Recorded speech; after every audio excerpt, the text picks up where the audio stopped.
Assalamualaikum warahmatullahi wabarakatuh. Kembali lagi di channel Rudiartono. Baiklah Bapak Ibu, kali ini kita akan melanjutkan pembahasan soal-soal persiapan pretest PPG untuk mata pelajaran IPA. Nah, materi yang akan kita bahas kali ini adalah tentang klasifikasi dan keanekaragaman tumbuhan dan hewan. Nah, sebelum kita lanjut, jangan lupa untuk subscribe dan aktifkan loncengnya untuk mendapatkan notifikasi soal-soal terbaru dari kami. Kita langsung saja lihat soal berikutnya.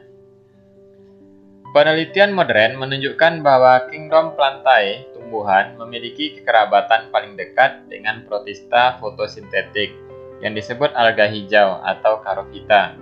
Penelitian ini membandingkan ultrastruktur sel, biokimia, dan informasi hereditas, DNA, RNA, dan produk proteinnya. Bukti yang mendukung hasil penelitian tersebut adalah A. Komponen struktural dinding sel alga hijau, yaitu tersusun dari zat kitin. B. Kloroplas alga hijau memiliki membran tilakoid yang menumpuk sebagai grana. C. Selubung nukleus pada pembelahan sel alga hijau menyebar selama akhir metafase. D. Selulosa pada alga hijau menyusun lebih dari 50% bahan pembentuk dinding sel. E. Gelondong mitosis pada pembelahan sel alga hijau berubah sampai sitokinesis dimulai. Nah, apa jawabannya Bapak Ibu? Ya, jawabannya adalah B. Kloroplas alga hijau memiliki membran tilakoid yang menumpuk sebagai grana. Nah, jadi ingat ya Bapak Ibu, untuk jawaban kenapa kingdom Plantae memiliki kerabatan paling dekat dengan alga hijau, karena kloroplas alga hijau ya memiliki membran tilakoid yang menumpuk sebagai grana. Alga hijau Charophyta dianggap sebagai nenek moyang kingdom Plantae tumbuhan. Alga hijau memiliki pergiliran generasi pada siklus hidupnya. Akan tetapi, anggota genus Coleochaete memiliki cara reproduksi seksual yang sangat tidak umum dibandingkan dengan cara reproduksi seksual pada alga lainnya. Hal ini menunjukkan bahwa pergiliran generasi berevolusi pada nenek moyang tumbuhan. Fakta yang mendukung hal tersebut adalah A. Coleochaete melepaskan gametnya ke dalam air di sekelilingnya. B. Induk talus Coleochaete melepaskan sel telurnya ketika fertilisasi. C. Zigot masih tetap menempel pada talus Coleochaete. D. Zigot Coleochaete yang tumbuh kemudian membelah secara mitosis. E. Zigot Coleochaete melepaskan spora diploid. Jawabannya adalah C. Zigot masih tetap menempel pada talus Coleochaete.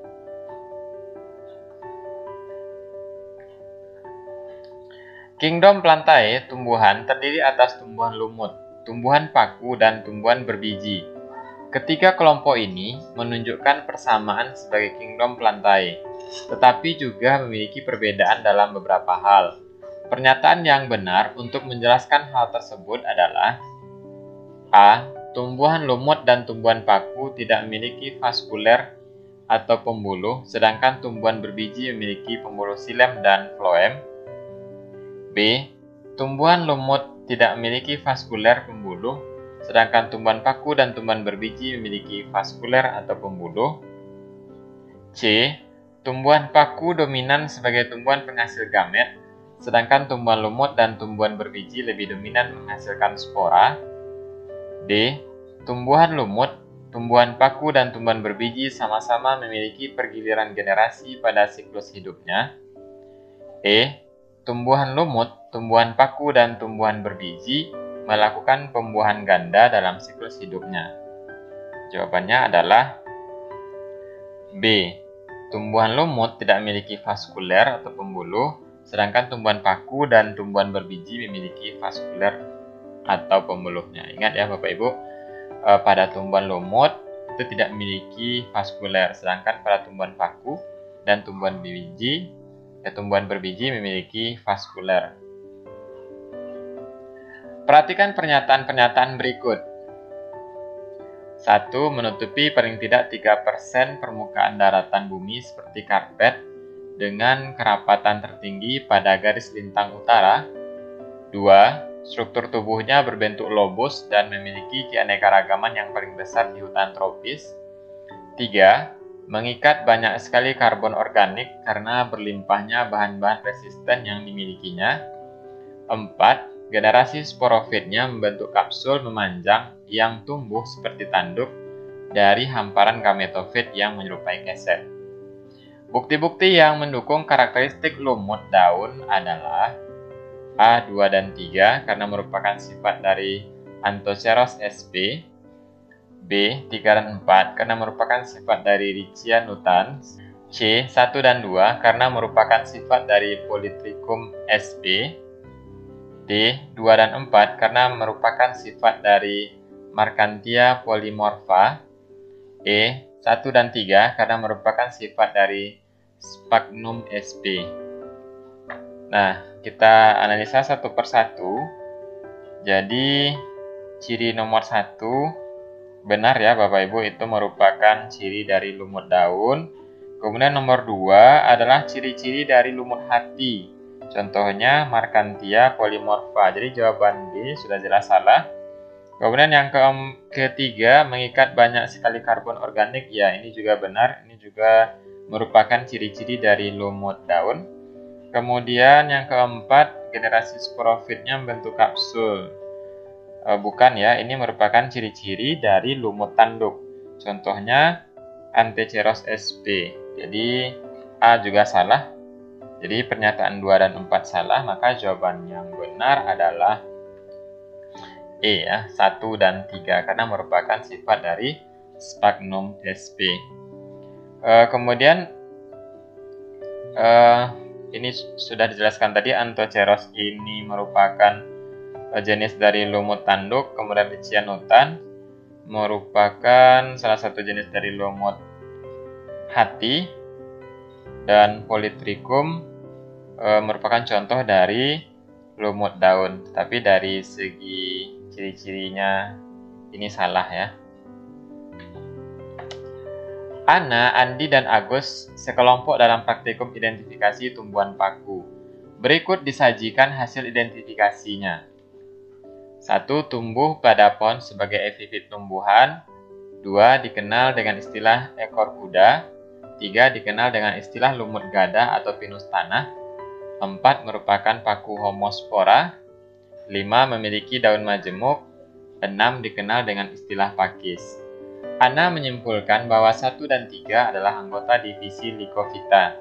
Andi berpendapat bahwa 2 dan 4 yang merupakan anggota divisi Lycophyta. Sedangkan Agus berargumen bahwa 5 dan 6 yang merupakan anggota divisi Lycophyta. Pernyataan siapa yang paling tepat? A. Pendapat Andi karena 1 dan 3 adalah anggota divisi Pterophyta, sedangkan 5 dan 6 anggota divisi Sphenophyta. B. Argumen Agus karena 1 dan 2 anggota divisi Sphenophyta, sedangkan 3 dan 4 anggota divisi Pterophyta. C. Kesimpulan Ana karena 2 dan 4 adalah anggota divisi Sphenophyta, sedangkan 5 dan 6 anggota divisi Pterophyta. D. Pendapat Andi karena 1 dan 5 adalah anggota divisi Pterophyta, sedangkan 3 dan 6 anggota divisi Sphenophyta. E. Kesimpulan Ana karena 2 dan 4 adalah anggota divisi Pterophyta, sedangkan 4 dan 5 anggota divisi Sphenophyta. Baik Bapak Ibu, sekarang kita analisis terlebih dahulu ya. Jadi menurut hasil identifikasi 1 dan 3 itu merupakan ya, 1 tumbuh pada pohon sebagai bibit tumbuhan, kemudian dikenal dengan istilah lumut gada atau pinus tanah. Itu merupakan ciri-ciri dari Lycophyta ya, atau paku kawat.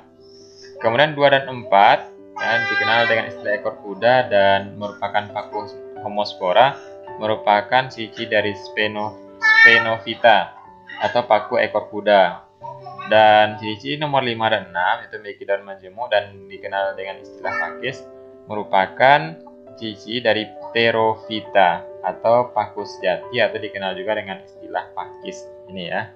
Maka jawaban yang benar adalah C, kesimpulan Ana ya, karena 2 dan 4 adalah anggota divisi Sphenophyta, sedangkan 5 dan 6 adalah anggota divisi Pterophyta. Perhatikan pernyataan-pernyataan berikut. 1. Memiliki daun seperti kipas yang warnanya berubah keemasan dan rontok pada musim gugur. 2. Memiliki biji terbuka yang terdapat dalam sporofil, yaitu daun yang terspesialisasi untuk reproduksi. 3. Tumbuhan menyerupai palem, namun bukan palem sejati yang merupakan tumbuhan berbunga. 4. Memiliki struktur reproduktif, yaitu konus, yang merupakan kumpulan sporofit yang menyerupai sisik. 5. Memiliki kutikula tebal, menutupi daun dan stomata, terletak di bagian bawah untuk mengurangi kehilangan air. 6. Tumbuh di daerah tropis sebagai tumbuhan merambat dan semak di gurun Amerika. Karakteristik yang tepat untuk menggambarkan anggota Cichadophyta, Ginkgophyta, Gnetophyta, dan Coniferophyta adalah A. Cichadophyta nomor 2 dan 3, Ginkgophyta nomor 1, Gnetophyta nomor 6, Coniferophyta nomor 4 dan 5. B. Cichadophyta nomor 4 dan 5, Ginkgophyta nomor 6, Gnetophyta nomor 1, Coniferophyta nomor 2 dan 3.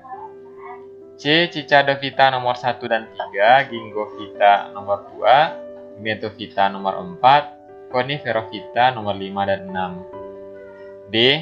Cichadophyta nomor 2 dan 4, Ginkgophyta nomor 6, Gnetophyta nomor 1, Coniferophyta nomor 3 dan 5. E.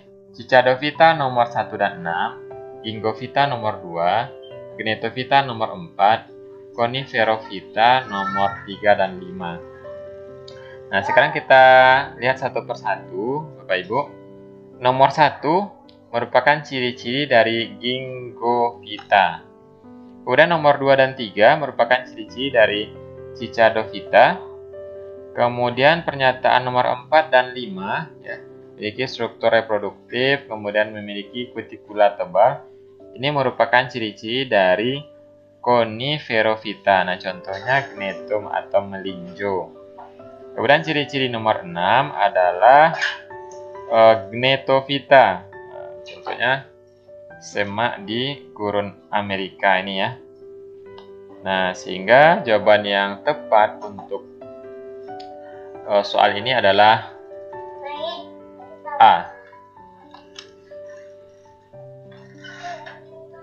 Tumbuhan paku terdiri atas Lycophyta, divisi Lycophyta, ekor kuda, divisi Sphenophyta, dan pakis, divisi Sperophyta.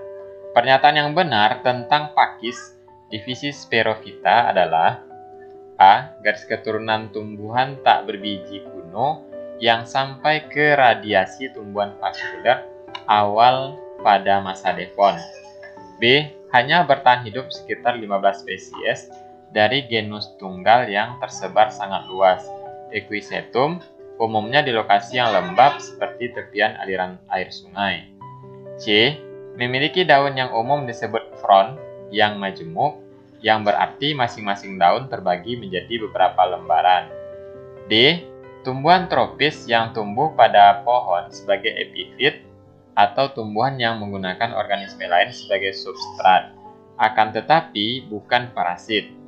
E. Satu kelompok berevolusi menjadi pohon berkayu yang memiliki diameter sebesar 2 meter dan masih tetap kecil dan berbentuk herba atau tidak berkayu. Nah, kita lihat satu persatu. Untuk ciri-ciri A, ya, pernyataan A, garis keturunan tumbuhan tak berbiji kuno ini merupakan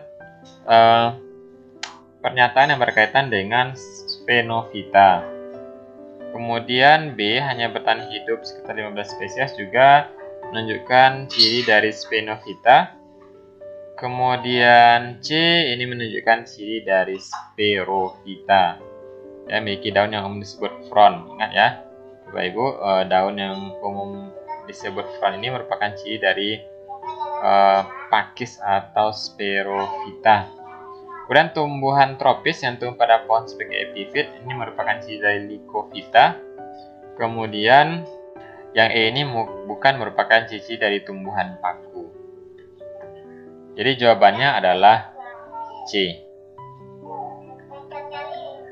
Tumbuhan berbiji dikelompokkan menjadi Gymnospermae dan Angiospermae. Bentuk adaptasi Angiospermae yang merupakan perkembangan evolusi dari Gymnospermae yaitu kecuali A. Xilem menjadi lebih terspesialisasi untuk pengangkutan air selama evolusi Angiospermae. B. Sel-sel yang lebih pendek dan lebih luas disebut unsur pembuluh vessel element yang berkembang dari trakeid. C. Xilem Angiospermae diperkuat oleh jenis sel yang kedua, serat atau fiber yang juga berkembang dari trakeid. D. Evolusi bunga yang meningkatkan efisiensi reproduksi dengan cara menarik dan memberi keuntungan bagi hewan pembawa serbuk sari. E. Penyerbukan Angiospermae lebih acak dibandingkan dengan penyerbukan pada Gymnospermae. Jawabannya adalah E, ya. Seharusnya penyerbukan pada sebagian besar Angiospermae ya yang dilakukan oleh serangga atau hewan lain mengangkut serbuk sari dari satu bunga ke organ kelamin betina bunga lain yang membuat penyerbukan kurang acak ya dibandingkan Gymnospermae yang penyerbukannya dibantu oleh angin contohnya. Jadi pernyataan E ya bukan menunjukkan perkembangan evolusi dari Gymnospermae. Meskipun memiliki persamaan sebagai tumbuhan berbiji, tetapi Gymnospermae dan Angiospermae memiliki perbedaan yang mendasar. Hal tersebut yaitu terjadinya pembuahan ganda pada Angiospermae tetapi tidak terjadi pada Gymnospermae. Pernyataan yang benar tentang pembuahan ganda adalah A. Dua nukleus sel sperma menyatu dengan sel telur. B. Zigot berkembang menjadi endosperma. C. Nukleus triploid berkembang menjadi endosperma. D. Melibatkan satu sel sperma dan dua sel telur. E. Sel tengah ini sekarang memiliki nukleus diploid 2N. Yang manakah jawabannya Bapak Ibu? Iya, jawabannya adalah C. Nukleus triploid berkembang menjadi endosperma. Jadi, istilah pembuahan ganda pada tumbuhan itu berkaitan dengan kejadian ya, nukleus triploid berkembang menjadi endosperma. Tumbuhan lumut Bryophyta menunjukkan adaptasi penting yang pertama kali membuat perpindahan ke daratan menjadi mungkin terjadi. Dalam siklus hidup Bryophyta, seperti lumut daun, kita melihat suatu contoh spesifik suatu pergiliran generasi haploid dan diploid. Siklus hidup yang mendominasi pada tumbuhan lumut Bryophyta adalah A. Sporofit daun yang menghasilkan spora dan berfungsi untuk fotosintesis. B. Sporangium, kotak spora yang menghasilkan spora untuk alat reproduksi. C. Gametofit, tumbuhan yang menghasilkan gamet dalam siklus hidupnya. D. Protalium, fase siklus hidup yang dihasilkan dari spora paku yang tumbuh di tempat yang cocok. E. Protonema, fase siklus hidup yang dihasilkan dari spora lumut yang tumbuh di tempat yang cocok. Jawabannya adalah C. Gametofit, tumbuhan yang menghasilkan gamet dalam siklus hidupnya. Perhatikan kunci determinasi berikut ini. Kunci identifikasi yang tepat untuk ikan emas Cyprinus carpio adalah A. 1A, 2B, 3B, 5A, 6B. B. 1A, 2B, 3B, 5A, 6A. C. 1A, 2B, 3A, 4A. D. 1A, 2A, 3A, 4A. E. 1A, 2B, 3B, 5B, 7B. Nah, soal ini sudah masuk kepada klasifikasi dan keanekaragaman hewan ya. Yang pertama tentang kunci determinasi. Nah, caranya di sini Bapak Ibu, kita tinggal memilih mana ciri-ciri yang sesuai dengan hewan yang ditanyakan ya. Di sini adalah ikan emas. Nah, kita mulai dari ciri-ciri pertama ya. Nah, bertulang belakang atau tidak bertulang belakang. Nah, kita tahu bahwa ikan termasuk jenis hewan bertulang belakang. Jadi sudah jelas 1A. Kemudian berdarah panas atau berdarah dingin. Nah, ikan termasuk hewan berdarah dingin. Kemudian penutup tubuh ya, berupa rambut atau bukan berupa rambut. Nah, di sini ikan emas tentu ya bukan berupa rambut, berarti 3B. Nah, berarti sejauh ini yang benar adalah ya A, B, dan E. C dan D sudah salah ya. Kemudian untuk nomor 4 memiliki anggota gerak yang fungsinya sama. Memiliki anggota gerak yang fungsinya tidak sama. Ini tidak ada kedua-duanya, maka ini tidak dimasukkan ke dalam kunci identifikasi. Selanjutnya nomor 5 bersisik tidak bersisik. Nah, ikan emas tentu bersisik di 5A. Nah, tinggal pilihan option A dan B. Lanjut nomor 6, habitat di air atau habitat di darat. Nah, ikan emas itu habitatnya di air ya. Nah, maka pasangannya 6A.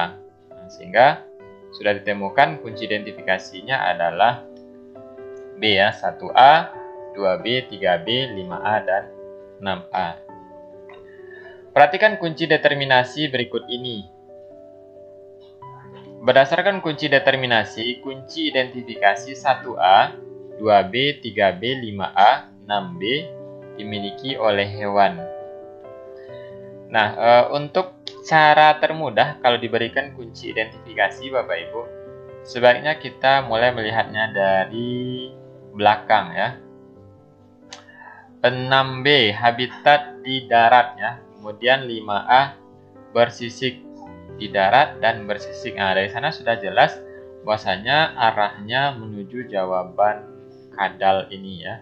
Di darat ini tidak bersisik ya, atau kalau boleh dilanjutkan kalau Bapak Ibu ragu, ini sudah jelas tidak bersisik, ini juga tidak bersisik, C juga tidak bersisik ya. Nah, kemudian kalau dekat ke belakang 3B, penutup tubuh berupa rambut, penutup tubuh bukan berupa rambut, nanti sudah mengacu lagi. 2B berdarah dingin, kemudian 1A bertulang belakang. Nah, ini pembeda antara lipan dengan kadal ya. Kadal bertulang belakang, sedangkan lipan tidak bertulang belakang. Nah, jadi jawabannya sudah jelas D. Perhatikan pohon filogeni berikut. Interpretasi yang benar berdasarkan diagram tersebut adalah A. Echinodermata memiliki pseudoxylem, sedangkan nematoda memiliki xylem sejati. B. Annelida tidak memiliki mesoderm, sedangkan porifera memiliki mesoderm. C. Porifera dan cnidaria memiliki 3 lapisan tubuh, sedangkan arthropoda dan moluska memiliki 2 lapisan tubuh. D. Annelida, moluska, dan echinodermata memiliki tubuh yang bersifat simetri radial. E. Cnidaria memiliki tubuh simetri radial, sedangkan Platyhelminthes bersifat simetri bilateral. Nah, ini kita lihat Bapak Ibu. Echinodermata memiliki pseudoxylem. Jadi kita lihat dari ciri-cirinya dulu. Pseudoxylem dimiliki oleh nematoda dan rotifera. Berarti salah ya. Annelida tidak memiliki mesoderm. Kita lihat mesoderm ya. Mesoderm berarti di sini. Nah, dia dimiliki oleh Platyhelminthes ya. Berarti ini juga salah. Porifera dan cnidaria memiliki 3 lapisan tubuh. Ya, 3 lapisan tubuh sini mesoderm juga, porifera dan cnidaria. Nah, bukan ya. Annelida, molluska, dan echinodermata memiliki tubuh yang bersifat simetri radial. Kita lihat simetri radial.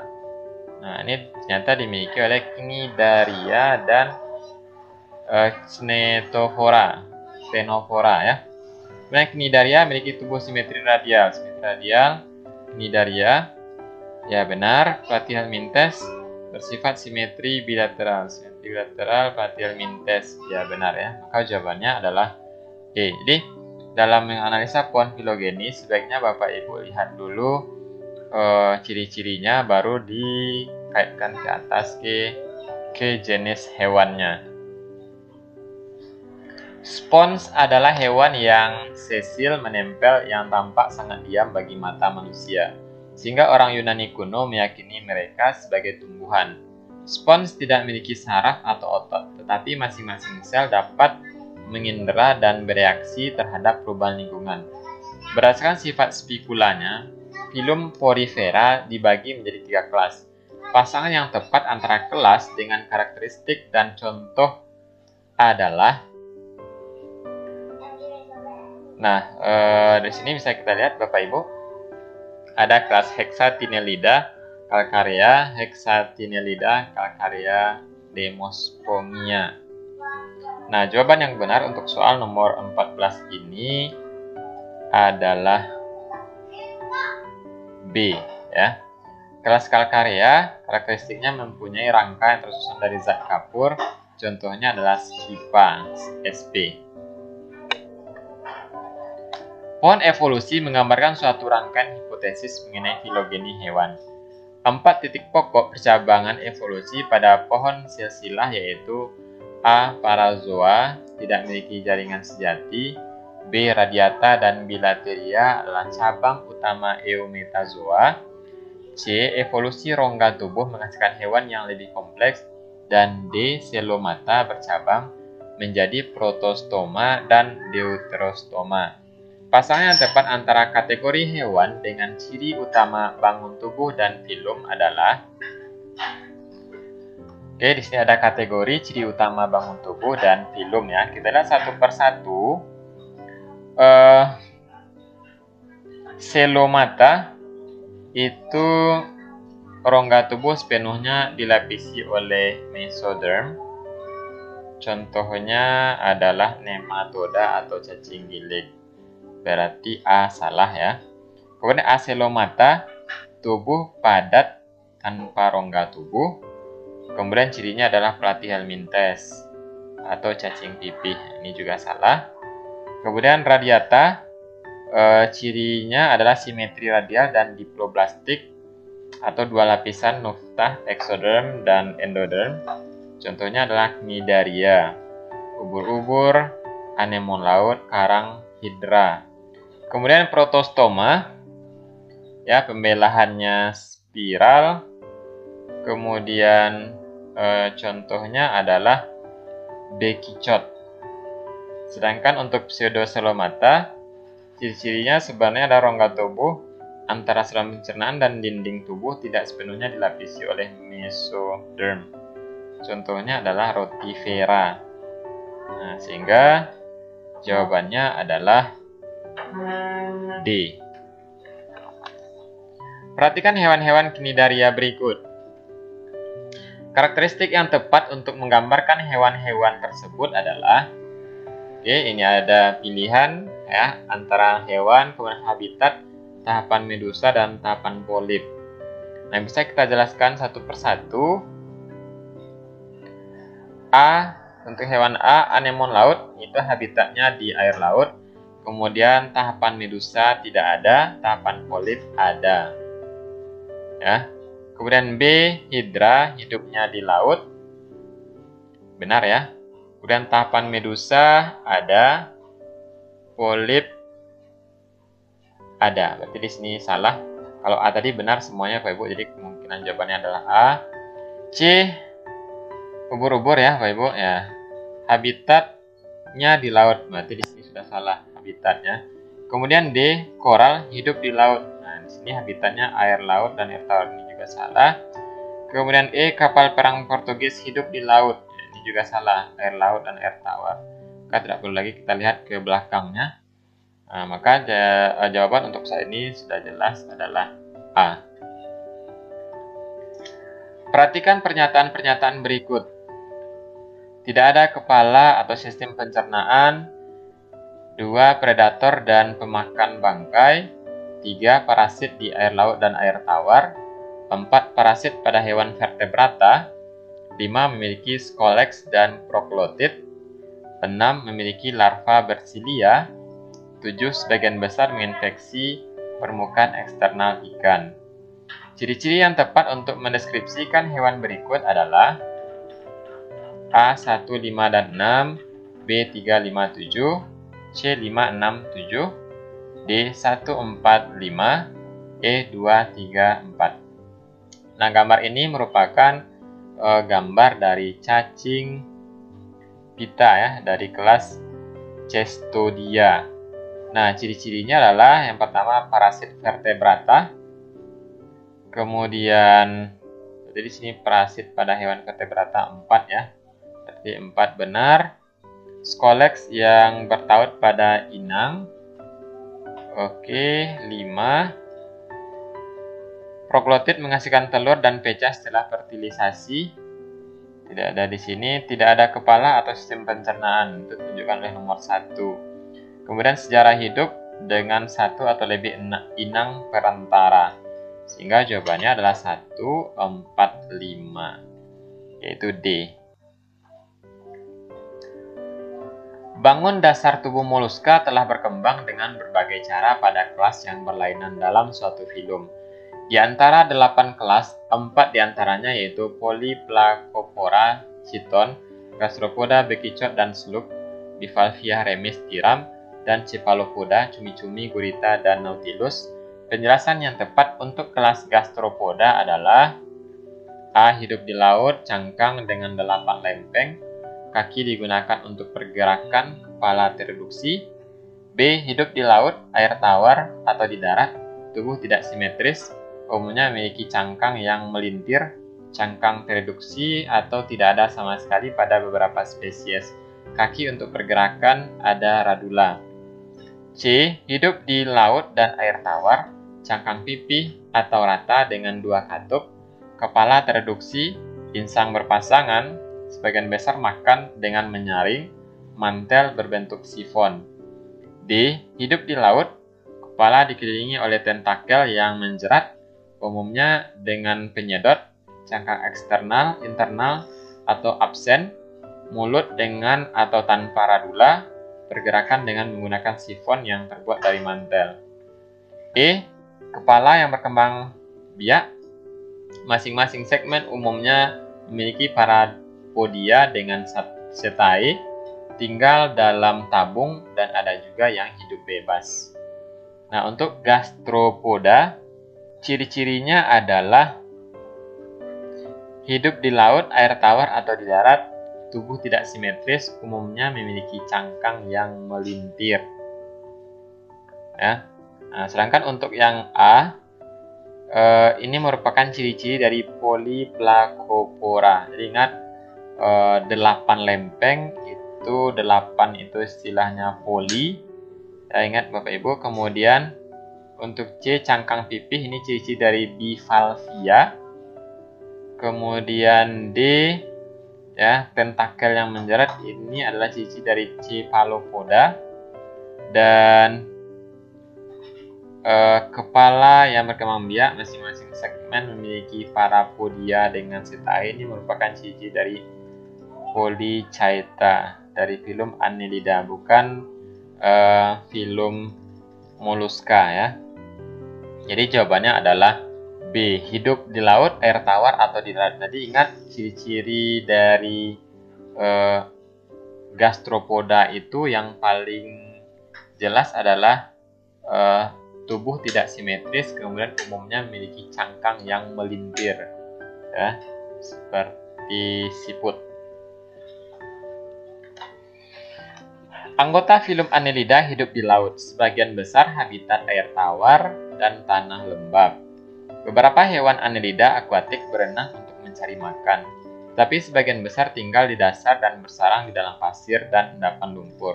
Cacing tanah merupakan pembentuk sarang dalam lubang. Perhatikan salah satu hewan Annelida berikut. Pernyataan yang tepat untuk mendeskripsikan hewan tersebut adalah, ini ciri-ciri hewannya, ini gambar hewannya, ya, cacing tanah. A. Kepala yang tereduksi, tidak ada parapodia tetapi ada setae. B. Sebagian besar adalah cacing bersegmen yang hidup di laut. C. Kepala yang berkembang baik, masing-masing segmen umumnya memiliki parapodia dengan setae. D. Tubuh umumnya pipih dan rata dengan rangka tubuh dan segmentasi yang tereduksi, setae tidak ada. E. Penyedot terdapat pada ujung anterior dan posterior, parasit, predator, dan pemakan bangkai. Boleh kita jelaskan satu persatu Bapak Ibu. Untuk ke A menunjukkan ciri-ciri dari kelas Polygochaeta, ya, atau salah satu contohnya adalah cacing tanah. Jadi jawabannya adalah A, ya. Kemudian B dan C merupakan ciri dari kelas Polychaeta. Kemudian D dan E merupakan ciri-ciri dari kelas Hirudinea, ya. Contohnya adalah lintah. Perhatikan pernyataan-pernyataan berikut. 1. Tubuh memiliki 1 atau 2 bagian utama. 2. Memiliki 6 pasang anggota badan, chelicerae, pedipalpus, dan 4 pasang kaki untuk berjalan. 3. Sebagian besar adalah hewan darat. Hewan-hewan yang memiliki ciri-ciri tersebut adalah A. Laba-laba, lipan, kaki seribu, udang. B. Laba-laba, kepiting, kaki seribu, kutu. C. Laba-laba, udang, kepiting, tungau. D. Laba-laba, kaki seribu, tungau, kutu. E. Laba-laba, kutu, tungau, kalajengking.